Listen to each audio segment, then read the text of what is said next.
Boa tarde, sejam bem-vindos. Apresentamos mais um episódio do podcast A Guerra dos Mundos, do jornal online de Blind Spot. Mónica Rodrigues e eu temos a honra de continuarmos uma conversa animada com o nosso conhecido convidado, o comandante Robinson Farinaso, e gostaríamos de lembrar aos nossos ouvintes que o comandante Farinaso é capitão no ar e capitão de fragata da Marinha de Guerra Brasileira e deixou o serviço ativo em 2026. Serviu no Corpo de Fuzileiros Navais, tendo exercido diversas funções em várias bases e em vários batalhões. Posteriormente, foi chefe do Departamento de Aviação da Diretoria de Sistemas de Armas da Marinha, em virtude de possuir diversos cursos de aviação. É autor do livro As Leis de Sucesso dos Pilotos de Guerra, disponível na Amazon. Atualmente dirige o famoso canal A Arte da Guerra, um veículo de mídia voltado para a análise de assuntos militares e geopolíticos.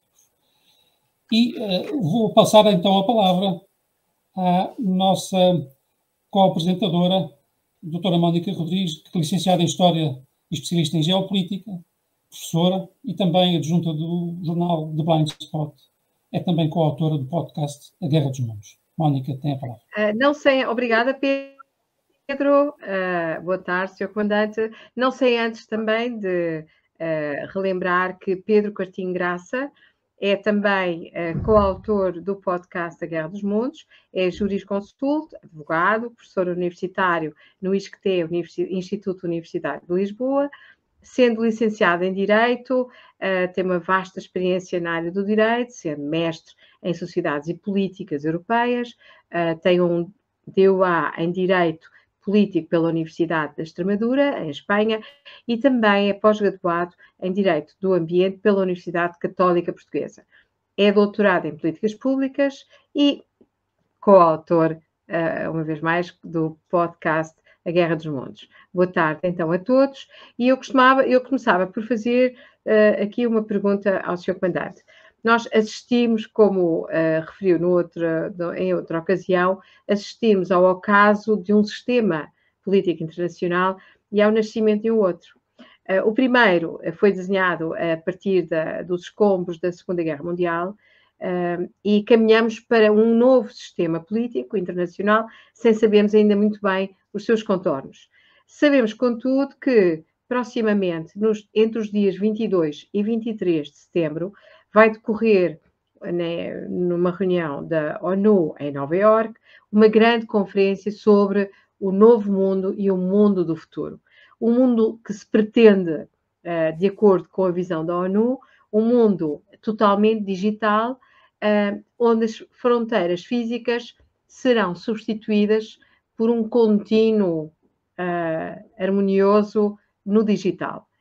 E por tal motivo, eu deixo aqui uma pergunta, que é a seguinte: temos ouvido falar nos últimos meses, sobretudo nos últimos 2 anos, muito no mundo multipolar.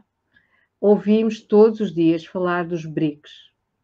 E a minha questão é esta: fala-se da passagem do mundo unipolar após o fim da Guerra Fria para um mundo unipolar, mas eu vou um bocadinho mais longe. Até que ponto o mundo unipolar dominado pelos Estados Unidos nos últimos 20 anos não vai dar lugar a um outro mundo unipolar, mas globalista e governado pela ONU? Será realista esta evolução? É a primeira pergunta que eu coloco. Olá, Mônica, Pedro, um prazer muito grande estar com os senhores aqui, é uma alegria muito grande falar para o público português. Olha, eu penso que não vai ser bem assim. Eu acho que a ONU está de saída, porque a ONU ela só tem 2 opções. Ou ela se reforma ou ela desaparece. Ela vai se tornar a Liga das Nações 2.0. Por que eu digo isso? A ONU não conseguiu impedir a guerra na Ucrânia e não está fazendo nada pelas mortes em Gaza. Se vocês olharem, retrocederem no tempo aí 90 anos, a Liga das Nações não conseguiu evitar a Guerra Civil Espanhola, menos a invasão italiana da Abissínia. Então, é uma entidade que o pessoal já começa a contestar ela. Vem cá, para que serve? Por exemplo, né, todas, na verdade, todos os organismos multilaterais. Vamos pegar o Tribunal Penal Internacional. O Tribunal Penal Internacional emitiu um mandato de prisão contra Vladimir Putin. Sim, e Benjamin Netanyahu? E os perpetradores aí do massacre dos pagers em Beirute, como é que vai ficar isso? Vão passar o ano? Não tem condições. Então, eu não acho que a nova ordem vai ser ditada pela ONU. E se for, não vai ser essa ONU. Nós não podemos ter um Conselho de Segurança de apenas 5 países, né, que ditam as regras. Por exemplo, tem países pedindo passagem, a Índia, o Brasil, né, vários países pedindo passagem. E olha, a gente também quer opinar. Eu duvido que os países que detêm o poder de veto no Conselho de Segurança da ONU vão querer abrir espaço para novos players. Eu duvido isso. Ninguém vai querer. É a única coisa em que eles concordam. Eles nunca concordam em nada, os 5 países. Mas nisso eu tenho certeza que vai haver acordo. Então, eu não acho, Mônica, que a nova ordem vai ser ditada pela ONU. Essa é uma coisa. Segundo, também, eu não acredito que seja um mundo sem fronteiras. Vou te explicar por quê. Se você olhar bem para o painel econômico do planeta, você vai notar que quem são os países que estão ficando ricos? É quem tem mercadoria para entregar. É a China, que entrega manufaturados, é a Rússia, que é uma província mineral enorme, tem toda a tabela periódica, né? Um Brasil da vida, que é uma potência agrícola, essa aqui é o fato. Então, esses países não vão poder abrir as suas fronteiras, porque se eles abrirem as suas fronteiras, vão aviltar suas riquezas. Eu não acho que vai nessa direção. Eu penso o seguinte, está havendo essa reunião, vai ter a reunião da ONU aí, por esses dias, mas a grande reunião, a reunião mais importante vai ser a nova reunião dos BRICS em Kazan, em outubro.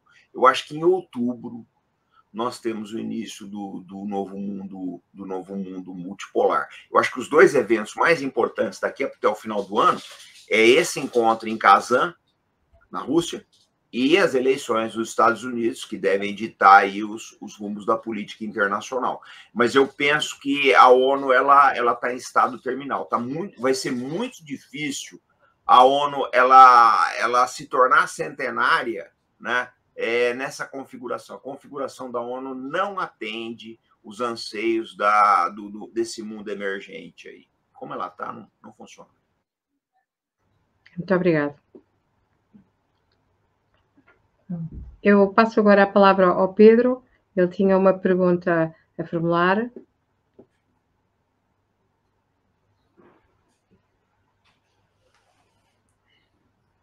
É uma pergunta quente, não é? Porque a Venezuela, os últimos acontecimentos na Venezuela levantam aqui algumas questões. Eu gostava de perguntar ao Sr. Comandante, se lhe for possível responder, qual é o caminho que o Brasil... Qual é a perspectiva que tem para o caminho do Brasil, para o futuro do Brasil? Ou seja, o que o Brasil fará o seu próprio caminho ou irá imitar, feliz ou infelizmente, depois é subjetivo, outras experiências que ocorreram no mesmo continente sul-americano com outros vizinhos do Brasil? Ou seja, qual é o caminho que perspectiva para o Brasil? Pedro, isso aqui no Brasil nós chamamos de pergunta de prova. É uma pergunta difícil, porque, na verdade, nós não temos um projeto aqui no Brasil. Se você olhar bem mesmo a situação brasileira, a elite do Brasil, a elite política, juristas, militares, diplomatas, grandes empresários, eles estão olhando esse mundo que está nascendo, eles ainda não entenderam. Eu vejo muitas entrevistas, eu gosto de olhar entrevistas dos grandes players, e uma boa parte ainda não entendeu o que está acontecendo. Por que eu te falo isso? Porque muita gente ainda está apegada ao modelo americano, que é um modelo em xeque, é um fato. E outros estão fascinados pelo modelo chinês, mas o modelo chinês também não atende o Brasil, nós não somos chineses, é um fato. É o que eu falo sempre. Eu sou muito mais parecido com vocês, em termos do que a gente quer da vida e quer do mundo, e como a gente encara o mundo, do que um chinês. Soluções chinesas não vão funcionar no Brasil, é um fato. É um fato. Agora, vamos lá. Eu não posso me descolar do dado, da estatística, que em 1900... Olha, pra vocês terem uma base, relações do Brasil com a China. No ano que vem vão fazer 50 anos. Na presidência do general Ernesto Geisel, em 75, o nosso chanceler Saraiva Guerreiro reabriu relações do Brasil com a China. O Brasil foi pioneiro, né? Foi pioneiro, foi um dos primeiros países do mundo. Nós abrimos relações com a China. Eu tenho uma foto que eu sempre mostro nas palestras, né? Que é o atual deputado estadual, o Suplicy, Eduardo Suplicy. Ele, na época, ele não era político ainda, ele viajou para a China. Ele bateu uma foto lá com os chineses, aquela China pobre, né, pós-maoísta, aquela coisa, o mal estava morrendo. Né? E o Chou Enlai já tinha morrido também. E era a China que daria a entrada para o Deng Xiaoping. Naquela época, Mônica, Pedro, o PIB chinês era a metade do PIB brasileiro. Em 1976, o PIB chinês era a metade do PIB brasileiro. Hoje, o PIB chinês é 8 vezes maior. Então, o que eu quero dizer com isso? O modelo chinês, lógico, não atende o Brasil nem atende Portugal. Mas nós temos que olhar para algumas coisas que fizeram de certo e falar, olha, é bom pensar nessas soluções. Agora, gente, não existe um projeto no Brasil. A gente não tem um projeto. É uma verdade, não tem um projeto. Se você pegar aí a maior parte dos... Cada um quer uma coisa. Você tem uma direita no Brasil que olha para Miami, quer ser Miami, essa que é a verdade. Uma parte da esquerda brasileira quer ser a Califórnia, essa que é a verdade também. Quer dizer, nós não temos um modelo próprio. E nós não somos parecidos com alguém de Miami, não somos parecidos com alguém da Califórnia, nada disso. É o que eu te falei. Eu falei uma vez aqui. Essas legislações internacionais, essa visão de mundo americanizada, ela não funciona. Eu falo sempre, o problema dos Estados Unidos qual que é? Você pega aquele jornalista do New York Times, do Wall Street Journal, e o que acontece? Ele mora no subúrbio de Nova York, vem trabalhar na relação, hoje trabalha em casa, não sei, e ele acha que o resto do mundo é o subúrbio nova-iorquino. Não é. Não é. Não estou dizendo que é melhor nem que é pior, mas simplesmente não é assim. Então, o que acontece? E essa visão vale para a elite brasileira. Uma parte da elite quer ser Miami, outra parte da elite quer ser a Califórnia. E nenhum desses dois modelos vai nos atender, como o modelo chinês também não atende, o modelo indiano não atende, o modelo russo. A gente precisa desenvolver um modelo próprio no Brasil. Mas eu reconheço, estamos longe disso ainda. Então, respondendo à tua pergunta, eu não sei para onde o Brasil vai. O Brasil ele está olhando para trás, essa que é uma verdade. A gente olha muito para o retrovisor ainda, mas a gente não está entendendo o que está acontecendo no para-brisa, não. Muito obrigado. Nesse aspecto, parece-me que Portugal não pode ser grande ajuda, porque o nosso país, infelizmente, sofre do mesmo mal. Eu diria mesmo que a atual Europa, a atual União Europeia, também não é propriamente um grande exemplo em relação àquilo que seja uma perspectiva de futuro. O desnorte parece ser, portanto, global. Não é? Mónica, dá-lhe a palavra para a sua pergunta. Sim. Não. Tenho aqui ainda mais uma questão para colocar ao Sr. Comandante. Sobretudo desde 2012, houve um crescendo até nos mídias, houve um crescendo de opinion makers, análises acerca das ameaças híbridas. E, por outro lado, também a partir do início da década de 2010, portanto, houve também um crescendo de análises sobre a guerra híbrida e a guerra cognitiva, ou também chamada de guerra de quinta geração. A tal guerra que compete pelos recursos do cérebro e pelos recursos não só da atenção, mas por outros recursos do cérebro. Colocadas estas premissas e dada a confusão, alguma certa confusão reinante, será que, como alguns analistas colocam, nós já estamos a entrar na chamada Terceira Guerra Mundial, assumindo que a Terceira Guerra Mundial não vai ser nem como a Primeira, nem das trincheiras e nem como a Segunda, mas é uma guerra híbrida e cognitiva. Qual é a sua opinião? Olha, Mônica, essa é outra pergunta excelente que vocês fazem aqui, né? Porque se você olhar a Primeira Guerra Mundial, a Segunda Guerra Mundial e as guerras napoleônicas, que de uma certa forma foi uma guerra mundial, né? Porque aquilo que a gente tinha de mundo na época de facilidade de comunicação e transporte, as guerras napoleônicas foram uma guerra mundial. Havia uma luta muito grande pela conquista de alianças. Portugal foi vítima disso, essa que é a verdade. Pressões de britânicas e francesas, Portugal precisou mover a corte para cá. Né? Claro. Então, essa disputa por alianças, ela sempre houve e sempre vai haver. Agora, eu vou te responder a tua pergunta de uma maneira bem simples. Eu acho que nós já estamos vivendo a Terceira Guerra Mundial e eu acho inevitável um conflito nuclear. Vou te explicar por quê. O problema não é o que está acontecendo nem na Ucrânia nem em Gaza. É o que não está acontecendo no resto do mundo. Porque o resto do mundo não está se indignando com todas essas coisas. O resto do mundo está indiferente. Quando há essa indiferença, nós temos o caminho aberto para mais atrocidades.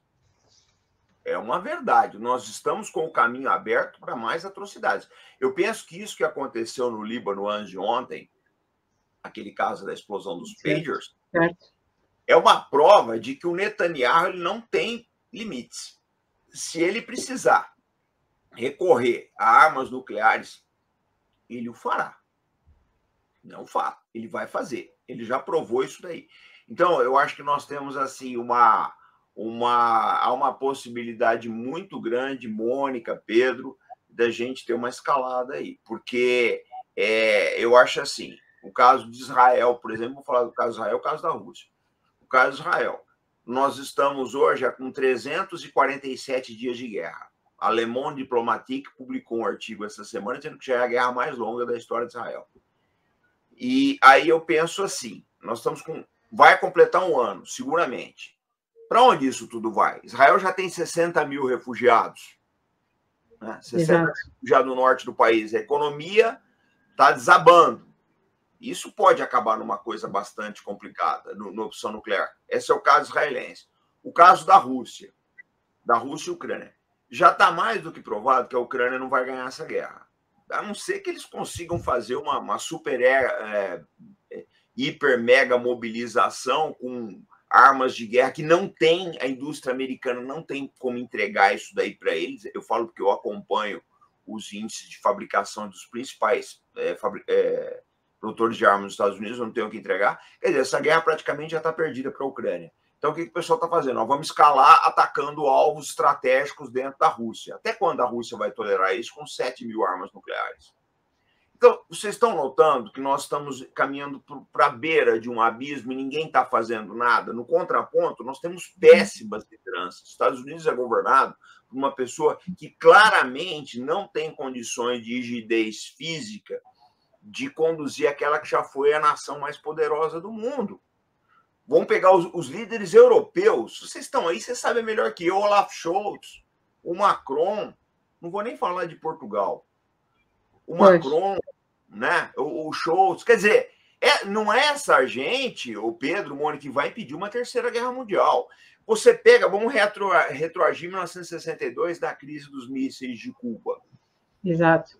Mal, John Fitzgerald Kennedy e o Nikita Khrushchev, eles estiveram na Segunda Guerra Mundial. Kennedy como oficial da Marinha e o Khrushchev como comissário na Ucrânia. Esses homens sabiam os valores da guerra. Eles tinham os seus limites, tinham os seus freios.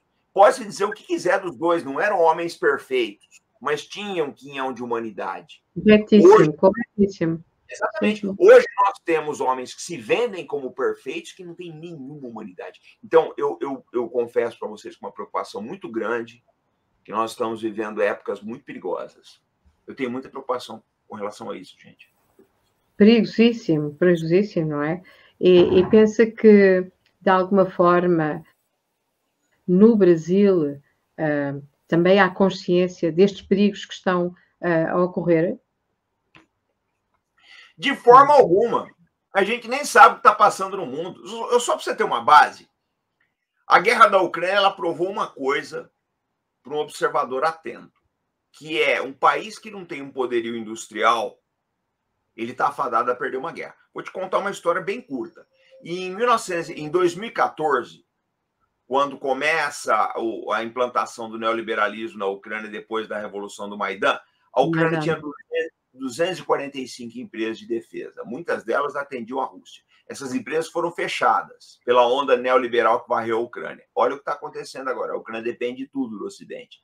No Brasil, nós temos o maior fabricante de mísseis e foguetes do hemisfério sul do planeta, que é a Vibraz, e ninguém se mobiliza para salvar a indústria. Quer dizer, nós não estamos olhando o que está acontecendo no mundo. O Brasil, como sempre, ele está de costas para o mundo, né?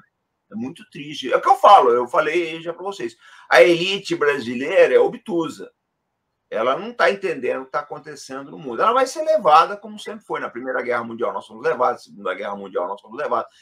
Nas guerras napoleônicas nós demos a sorte de haver um príncipe português com uma visão fantástica, que é Dom João VI, um hiperestadista, um homem assim, fora de série, que o Brasil deve muito. O Brasil deve muito a Dom João VI. A visão que esse homem tinha, ele veio para o Brasil e ele praticamente funda o Brasil em termos de instituições e de modernidade. Né? Não sei se a gente vai ter essa sorte de novo, sinceramente. Sim, está complicado, não é? Está muito...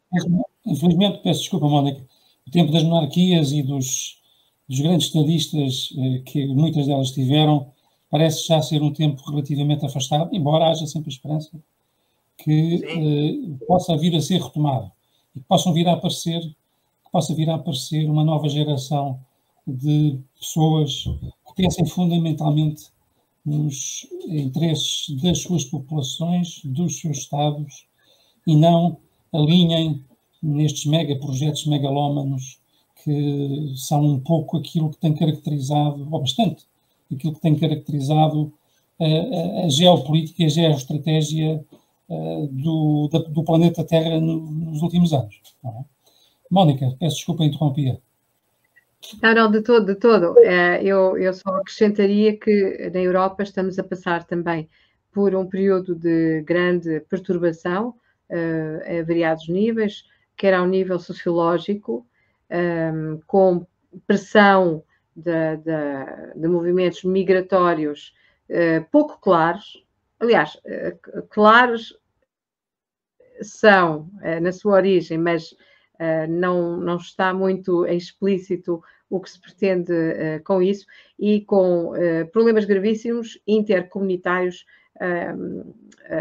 em vários países, não é? Como França, Espanha. Por isso, quer dizer, estamos um pouco apreensivos quanto aos níveis, ou talvez quanto às dimensões desta Terceira Guerra Mundial, porque vai envolver interestados, vai envolver também aspectos intra-estados, e eu penso que há pouca sensibilidade para se enquadrar, fazer o devido enquadramento de todas estas realidades que se estão a tornar explosivas. Não ainda muito em Portugal, mas em Espanha, em França e na Alemanha, e então em Inglaterra. Viu-se agora em Inglaterra os problemas que surgiram com a agressividade realizada contra 3 crianças, 3 meninas numa escola.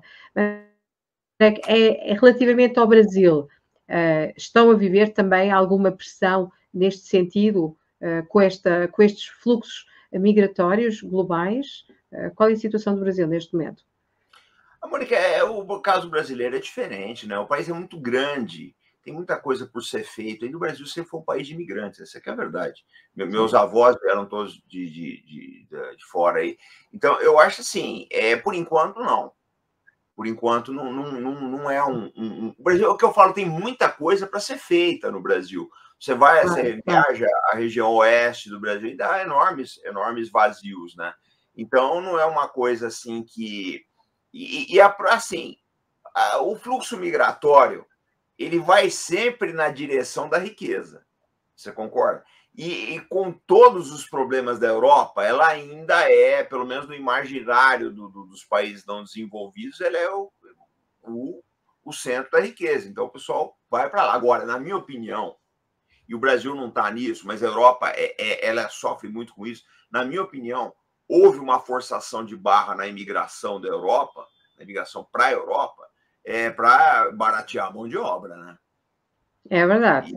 É verdade. A ideia era essa, ninguém forçou a imigração por caridade. Essas ONGs que forçaram a imigração, que elas queriam, na verdade, é baratear a mão de obra europeia, que sempre foi uma mão de obra cara. Essa aqui é a verdade. Agora, Mônica, a minha maior preocupação, viu, Pedro, é o seguinte. Tem um político brasileiro que é uma pessoa inteligentíssima, fora de série, já foi candidato a presidente 2 vezes, o Ciro Gomes. E eu fui numa palestra do Ciro ano passado e ele falou uma coisa fantástica, fantástica. O Ciro, ele tem uma visão fantástica das coisas. Olha, porque na época, um ano atrás, a crise da Ucrânia começava a mostrar suas garras. Os gastos com a Ucrânia começavam a aparecer. Estavam ainda no cantinho da página, mas já aparecendo. Ele falou, olha, dificilmente, quando vier a crise, a Europa vai conseguir sustentar o estado de bem-estar social. Ele foi profético. Sem dúvida. A coisa... Olha, Mônica, eu não sei como é que está em Portugal, viu, Pedro? Mas eu acompanho muito o Reino Unido. Esses dias eu vi um garoto britânico, ele foi morar na China. Ele ficou 3 anos na China, ele voltou para visitar a família no Reino Unido. E ele ficou espantado com o nível de pobreza.